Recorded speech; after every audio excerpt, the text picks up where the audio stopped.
G'day everyone, welcome to Animal Tales with Tim Faulkner. That's me. Today I'm talking one of my favourite all-time small marsupials, Bandicoots.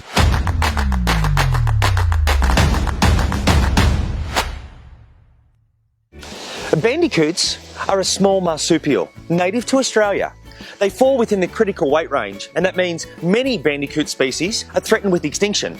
There are multiple species of Bandicoot throughout Australia, some doing better than others.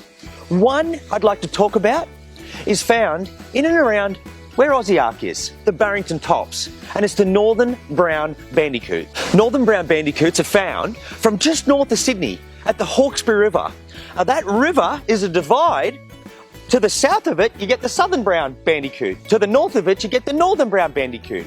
And they go all the way up through New South Wales, up into Queensland and around the top end. Sadly, throughout much of their southern range in New South Wales, their populations are in steep decline. They fall victim to the feral fox and feral cat. They also suffer from urban sprawl, habitat destruction, and so many other factors. But the feral fox and the feral cat are their major threat. Now let's take a look at bandicoots. I love them because they are quirky. They are full of character. Now, critical weight range means that you weigh between 500 grams and 5 kilos. That's a bandicoot. Now, let's start with their head. Bandicoots are omnivorous. Okay, and that little mouth of theirs is full of sharp teeth. They'll eat and dig for grubs and beetles and insects. So they've got sharp little teeth. Now, their eyesight is reasonable. It's not great and it's not bad. They've got a really good sense of smell, and those little positioned ears are great for hearing, a really good sense of hearing. They utilise a really basic camouflage. Their body is brown, fawn, and it blends in with the environment. They're nocturnal, so throughout the daytimes, they're hidden in their little nest. But at night they emerge, and that brown fawn coloration blends them in with the environment. They've got a stumpy little tail. It's not used for much, and in an evolutionary sense, they're probably losing it. And in another million years, the tail will be even shorter. Their front hands are very similar to ours with little claws, and they use them quite well to pick up food, dig and scratch. Their back feet look more similar to a macropod or a kangaroo. They're quite long and elongated, and at times, they actually almost hop like a kangaroo. Both the northern and southern brown bandicoots live typically in coastal areas east of the Great Dividing Range. And that means they're in the temperate forests, the grasslands and the coastal fringes. Typically, through the daytime, they sleep in a nest by themselves. They're rather solitary. And at night they emerge to dig.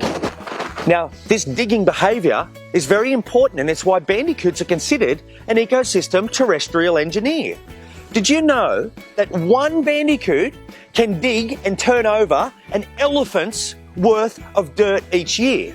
Now think about that. Not only are they searching for food and keeping the numbers of grubs and beetles and insects in check, but whilst they're turning that dirt over, they're aerating and oxygenating the soil.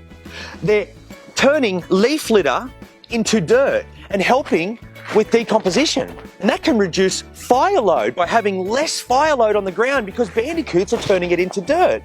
And lastly, they spread seeds. Plants drop their seeds, they hit the ground, and the bandicoots essentially bury them. They are an essential part of the ecosystem. Bandicoots make numerous sounds. Some are little some little growls, some squeaks, but they stay in contact with each other. Now, when they're out foraging, they're in quite dense bush. And an easy way of knowing where your neighbour is, or your mate is, or your joeys are, is to be vocal and talk to each other. And I love those little sounds. When it comes into breeding season, what you'll typically have is a male with a territory, a slightly larger territory than the females, and female territories overlap the male's territories. And a big, strong, healthy male will actually mate with multiple females. Bandicoots have one of the shortest pregnancies of any mammal or marsupial on Earth. Some as little as 11 days. So you can imagine the joeys are born really small, and there could be 6 in the pouch at any one time. So mum and dad mate, the joeys are born, they climb from the cloaca up into the pouch, and the first 6 get onto the teats. Now those joeys grow and develop so quickly, and within only a couple of months they're independent, and well before they're a year old they can breed themselves. Aussie Ark works with 2 species of bandicoot, the long-nosed bandicoot and the northern brown bandicoot.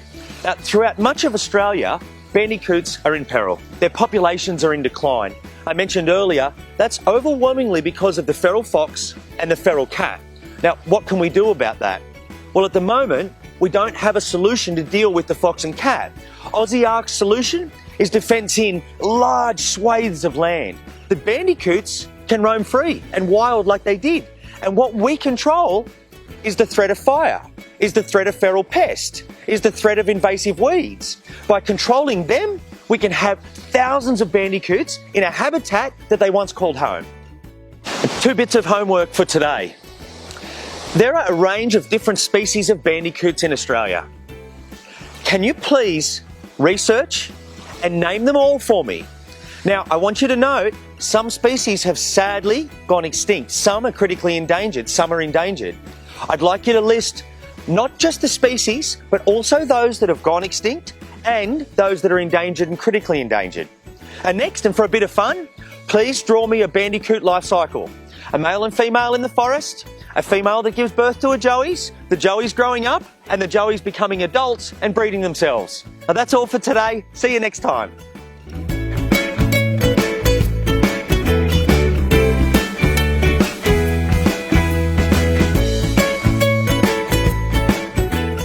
Thanks for watching, everyone. Now, the keepers and I are looking after all of our animals and our families, but we all have a bit of extra time at the moment, like you probably do too. So this is a great distraction for us, and hopefully you. If you like what you've seen or want to show me your homework, just put it into the comments. This is what I do, connecting people with nature, and that can't stop. I'll see you next time.